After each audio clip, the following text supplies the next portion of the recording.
ಎಪಿಸೋಡ್ಗೆ ಸ್ವಾಗತ. ಈ ಎಪಿಸೋಡಲ್ಲಿ ನಾವು ಆ್ಯಕ್ಚುಲಿ ಎಫ್ ಸಿ ಗೋವಾ ಮತ್ತು BFC ಗೇಮ್ ಇದೆ. ಈಗ ಬರ್ತಿರೋ ಸಾಟರ್ಡೆ 5 ಗಂಟೆಗಿದೆ ಅದು ಬೆಂಗಳೂರಲ್ಲಿ. ಅದ್ರ ಬಗ್ಗೆ ಪ್ರಿವ್ಯೂ ಮಾಡೋಣ.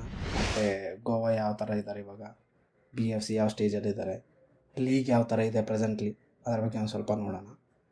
ಮತ್ತು ಮುಂದೆ ಬರ್ತಿರೋ ಗೇಮ್ಸ್ ಬಗ್ಗೆ ನೋಡೋಣ ತುಂಬ ಕ್ವಿಕ್ಕಾಗಿ. Okay start.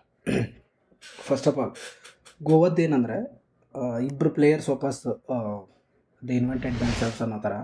ಉದಾಂತ ಚೆನ್ನಾಗಿ ಆಡ್ತಾ ಇದ್ದಾನೆ, which is very hard to say, but really Udanta ಚೆನ್ನಾಗಿ ಆಡ್ತಾಯಿದ್ದಾನೆ ಇವಾಗ.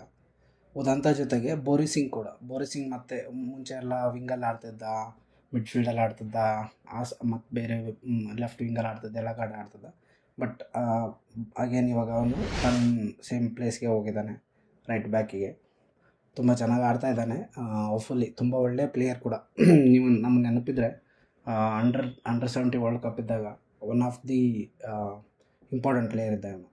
ಸೊ ಅವನು ಚೆನ್ನಾಗಿ ಆಡ್ತಾ ಇದ್ದಾನೆ.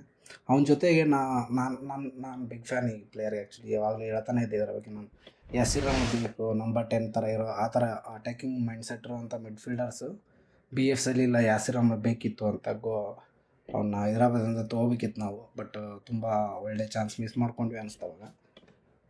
ಅವರು ಬ್ರ್ಯಾಂಡನ್ನ ರಿಪ್ಲೇಸ್ ಮಾಡೋಕ್ಕೆ ಯಾಸಿರ್ನ ಹಾಕಿದ್ದಾರೆ. ಯಾಸಿರ್ ತುಂಬ ಚೆನ್ನಾಗಿ ಆಡ್ತಾ ಇದ್ದಾನೆ. ಯಾಸಿರ್ ಜೊತೆಗೆ ಐಕಾರ್ ಇದ್ದಾನೆ, ಐಕಾರ್ ಕೂಡ ಒಳ್ಳೆ ಫಾರ್ಮಲ್ಲಿದ್ದಾನೆ. ಬಟ್ ಇವರೆಲ್ಲರಿಗಿಂತ ಅಂದರೆ ತುಂಬ ಅಟ್ಯಾಕಿಂಗಲ್ಲಿ ನಮಗೆ ಥ್ರೆಟ್ ಆಗೋ ನನಗೆ ಅನ್ಸೋದು ಯಾರಂದರೆ ಸಾದಿಕು. ಇವಾಗ ಪ್ರೆಸೆಂಟ್ಲಿ ರಾಹುಲ್ ಬೇಕೆ ಫಾರ್ಮ್ ನೋಡಿದರೆ, ರಾಹುಲ್ ಬೇಕೆ ಕಪಲ್ ಆಫ್ ಗೇಮ್ಸಿಂದ ತುಂಬ ಮಿಸ್ಟೇಕ್ ಮಾಡ್ತಿದ್ದಾನೆ. ಒಂದು ಲಾಸ್ಟ್ 2 ಗೇಮಲ್ಲಿ ಒಂದು 4 ಗೋಲ್ ಆಗೋಕ್ಕೆ ಅವನೇ ಕಾರಣ ಆಗಿದ್ದಾನೆ ಹೆಚ್ಚು ಕಮ್ಮಿ. ಸೊ ಮೋಸ್ಟ್ ಪ್ರಾಬಬ್ಲಿ ಅವೆಲ್ಲ ಮ್ಯಾನ್ ಹ್ಯಾಂಡ್ಲಿಂಗ್ ಆಗಿದೆ. ಸೊ ಬುಲ್ಲಿಂಗ್ ಮಾಡ್ತಿದ್ದಾರೆ ಅವನು, ಅದೇ ಸ್ವಲ್ಪ ಸರ್ಪ್ರೈಸಿಂಗ್ ಅನ್ನಿಸ್ತಿರೋದು. ಅದ್ರ ಬಗ್ಗೆ ಮಾತಾಡೋಣ. ಅದ್ರ ಜೊತೆಗೆ ಸಾದಿಕು ತುಂಬ ಚೆನ್ನಾಗಿ ಆಡ್ತಿದ್ದಾನಲ್ಲಿ. ಸಾದಿಕು ತುಂಬ ಟಫ್ ಆಗ್ತಾರೆ ನಮಗೆ. ಮತ್ತು ಓಡಿ ಜಿಂಗನ್ ಬಂದಿದ್ದಾನಲ್ಲ, ಐ ಥಿಂಕ್ ನಮ್ಮ ಗೇಮ್ಗೆ ಸ್ಟಾರ್ಟ್ ಮಾಡ್ದ ಅನಿಸುತ್ತೆ ಅವನು, ನಮ್ಮದು ಅವೇ ಗೇಮ್ ಇದ್ದಾಗ. ಅಲ್ಲಿಂದ ಅವ್ನು ಚೆನ್ನಾಗಿ ಆಡ್ತಾನೆ ಇದ್ದಾನೆ. ಮತ್ತು ಅವ್ರು ಚೆನ್ನಾಗಿದೆ.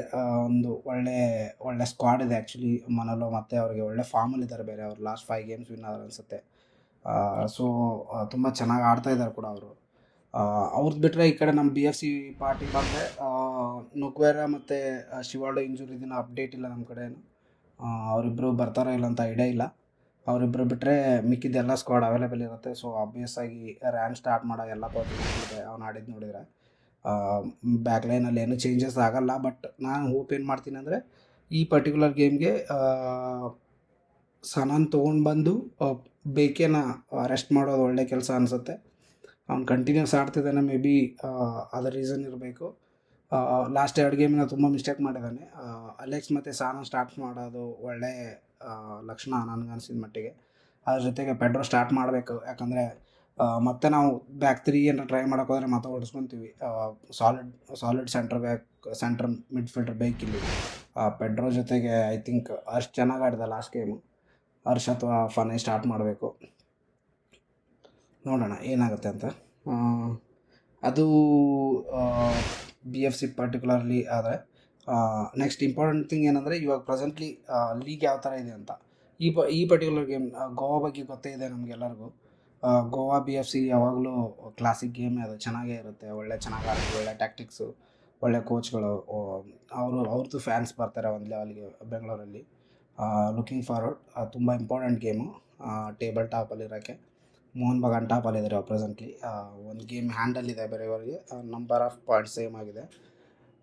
ಅದಕ್ಕೋಸ್ಕರ ನಮಗೆ ಕ್ಲೀನ್ ಶೀಟ್ ಬೇಕೇ ಬೇಕು ಫಸ್ಟ್ ಥಿಂಗ್. ಸೆಕೆಂಡ್ಲಿ ವಿನ್ ಆಗಲೇಬೇಕು ಈ ಹೋಮ್ ಗೇಮ್. ಯಾಕಂದರೆ ಗೋವಾದಲ್ಲಿ ನಾವು ಸೋತು ಬಂದಿದ್ದೀವಿ, ಡಬಲ್ ಮಾಡೋಕ್ಕೆ ಬಿಡಬಾರ್ದು.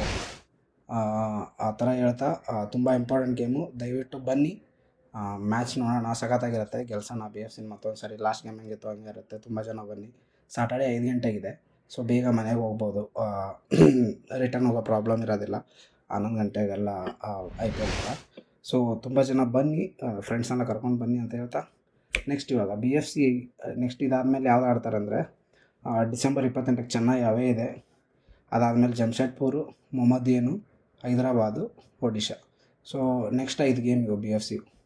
ಅದೇ ಥರ ನೋಡೋಕೆ ಹೋದರೆ ಇವಾಗ presently top of the table ಇದ್ದಾರೆ ಯಾರು, ಬಗಾನು. ಅವ್ರು ಲಾಸ್ಟ್ 5 ಗೇಮ್ ಗೆದ್ದಿದ್ದಾರೆ. ಅವ್ರು ಸೋತಿಲ್ಲ ಲಾಸ್ಟ್ 5 ಗೇಮು. 1 ಗೇಮ್ ಡ್ರಾ ಆಗಿದೆ, 4 ಗೆದ್ದಿದ್ದಾರೆ 5ರಲ್ಲಿ.